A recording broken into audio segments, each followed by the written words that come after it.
Alex English, and I'm joined with the guys from Inglorious.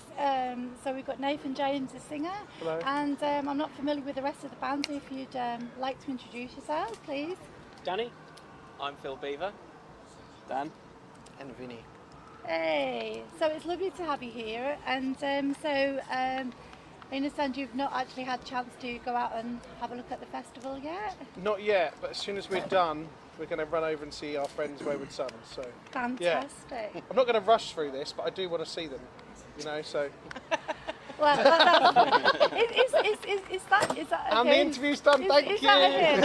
Thank you so much. That was fantastic, Nathan. Cheers. You're a star. There we go. There we I'm go. joking, I'm Right, joking. thank you. No, so I was just going to start off with and just say to you, like, I've noticed that you guys have been busy playing the festival circuit, and you've got announced a second run of tour dates coming up later on this year. So what can we expect from you guys?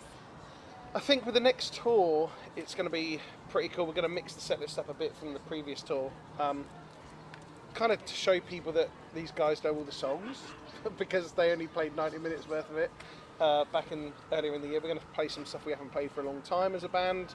And yeah, just have a lot of fun. We're having so much fun on tour. It's been a brilliant summer of incredible big festivals. It'll be good to get back into the smaller venues again and see people's faces and see our fans, see people who specifically come to see you. Sometimes at a festival it's hit and miss, you know. So yeah, it'll be a good autumn. Okay, so your last album, Ride to Nowhere, some of the songs have a different feel to them, a bit darker. Tell us why the change or what inspired that. I just felt like I could be more honest, I think. Yeah. Lyrically, I was a bit more honest and had a lot more to write about. A lot of things happened from the last album, so it was important for me to get those emotions out. And I think what we've learned, I think Phil will agree, having done so many festivals now, is the heavy stuff Goes down better, doesn't it? in a live environment, Yeah. which is, let's face it, that's where music is now. Yeah. You have to have a good live show. It works really well with those big crowds. Excellent. So, obviously, some of the guys, there's 3 new members in your band now. Have the new members have any input on the last album, or are you like working towards something together? We're working towards the 4th at the minute. 4, fantastic. Yeah, we've written had a few drunken evenings. Is that with it? Oh, With guitars and stuff. Pause out. Yeah, just to get ideas down and riffs and lyric ideas and melodies and things. So One string riffs, you know. yeah, a bit drunk. Yeah. No, but the joy of bringing fresh blood into a band is that with that comes 3 brains with 3 lots of ideas that they've had in them for years. You know, well, apart from in Danny's case, he's a child. These are like his first ever riffs. But we've got loads of new energy and loads of new ideas and new riffs, and people are writing in different keys than we've played in before, and people are writing slightly different styles, which is good fun for me as a lyricist and the person who writes the melodies, because it means that it will sound a little bit different, but it will still have my voice on it, and it will still have Phil on the kit, which is the heart and soul of the band. So it's going to be brilliant. I'm looking forward to the 4th album. Excellent, because I was going to ask you, like, obviously you write the lyrics and stuff, but like you mentioned the melodies there, because I wondered, like, where the creativity process sort of stems from, you know, to create the songs that. We always start with a riff. Yeah. That's how it starts, really, isn't it? Yeah. And if a riff is cool, Then you embellish. know, the best songs. If you're at a concert and a riff starts that you know, you go absolutely mental. Yeah. So the riff has to be great. Then the melody has to be great, and then the lyrics. So I kind of write the melody next. Yeah. Something that's memorable and hooky, and if it sticks after a couple of days, then I'll write a lyric to it. So, yeah, that's how we do it. It works differently for every person. I'm sure there's some really deep writers out there who go and write a really sad poem and then turn it into a song, but I just think it's not me. No. It needs to sound cool and it needs to kick you in the face. And the vocal doesn't do that initially, the riff does. So when you're sort of creating this melody, do you use like an instrument, like a keyboard or like a guitar, or is it Love to see that. No. No, I don't. No. I sing it. I play a little bit of terrible piano. Okay. But I don't write on the piano really. I wrote one song on the piano, You did. Black Magic, which was yeah. on our second album. Yeah. Yeah, but that came from a story, not like a sad one in my bedroom, but like it came from an actual story about a night out that I had in New Orleans on tour, and I nearly died, which was quite scary, and a witch put a hex on us, all this crazy shit happened. So, yeah, like you find inspiration for the lyrics in all sorts of places, I think.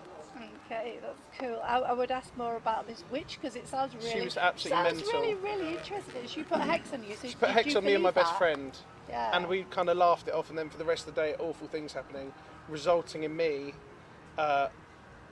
waking up in a pool of my own vomit. That's horrible. Yeah, and it was all With her. the moose or something? No, that was a different night. Oh, I it was a stole a different night. reindeer from a Christmas display, but it was a fully scaled reindeer, and I woke up with it in the bedroom. The horse's head. Yeah, Was the booze involved? yeah, there was quite a A lot little of bit of booze. booze involved. It's harder in America though; they're not as crazy as us over here. No, it's like over here when you get drunk and you go nicking mortgage signs from people's gardens, Yeah. you know, the for sale signs.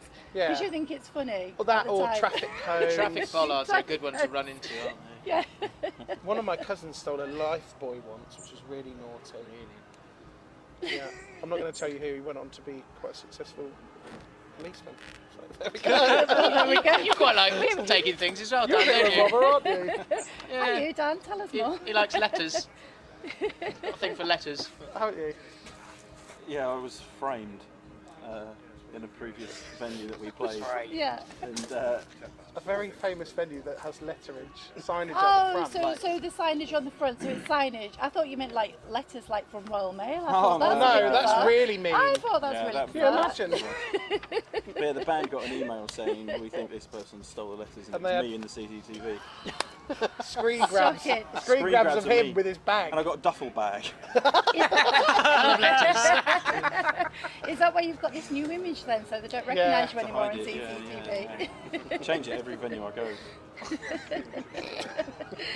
Oh, well, we had a couple of just personal questions for yourself, Nathan, because we didn't know if the whole of the band was going to join us. And They know everything about me. they know everything about you.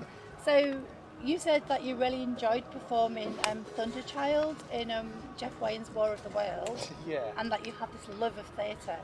So do you ever think that you might make a solo project based on like theatre songs or stuff like that? No. No? Nope. I loved doing Jeff Wayne's thing. It was a very short contract.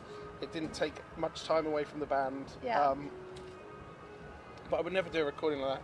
There's still a few shows that I'd love to do, you know, and like if the right one came available, I'd do it. I promised my mum I'd do Les Miserables, Jean Valjean one day, so Yeah. that I'd do. If I'd like to play Judas and Jesus Christ Superstar. Apart from that, no, it's hard work. It's 8 shows a week, you know. That's a lot of work. So do you, 8 shows. that is a lot. That is a lot of work. No, I couldn't. And I don't think they pay enough to do 8 shows. It's ridiculous. 8 shows. That's 2 a day, twice a week. That's ridiculous. They're the hardest. Yeah, You've very got to do hard one working. song though, mate. Come on. No, it's not one song. Come on, mate. It's one song, it'll be fine. Jesus has to die every night in Jesus Christ Superstar. It's a hell of a. You don't hear him act. complaining though, do you? So He's dead. is that because you're like a bit of a nomad at heart? Then you don't want to like put your roots down like in one place. You know, it seems like you come across the type of personality that enjoys a variety of life, a variety of touring. I do. Yeah. But I think the root of it comes from I really struggle with being told what to do. Okay. And I was terrible in school for that.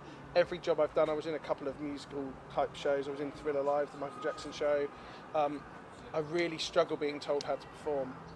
I find it very strange pretending to be another person. Mm-hmm. I think I'd like to think I'm interesting enough on my own, Yeah. for better or for worse. I don't like the idea of having to play a character, you know? Mm-hmm. Seems a bit weird. Okay. So Cool. So what we've got, just for a little bit of fun, just to wind up the interview, there's nothing intrusive, but just pick a random question for fun. You can all have one if you like. who or what would you be reincarnated as? That's a really good question. I'd like to be reincarnated as a rock star's son, because they seem to have the easiest fucking life in the world. Get to go on tour with their dads, got loads of money, they don't have to gig hard, it's like an absolute piece of piss, so that's what I want to do. I'd like to do it all again, but the shortcut. That's cool, that's excellent. Thank you so much. Do you guys want a question each? Try. Go on, Dan, go on. Dan's into it. What is in my fridge right now? Well, not a lot until. Who is in your fridge right now? No. Loads of letters. Spaghetti. Alphabet spaghetti. Okay, that's brilliant. Well, thank you guys so much for your time, and enjoy Stonedeaf, and I'm going to enjoy watching you on stage later on. And let's enjoy Yeah. Wayward Sons. Yeah, Let's absolutely. go. Rock on. All right. Thank you so Bye. much. Thank you.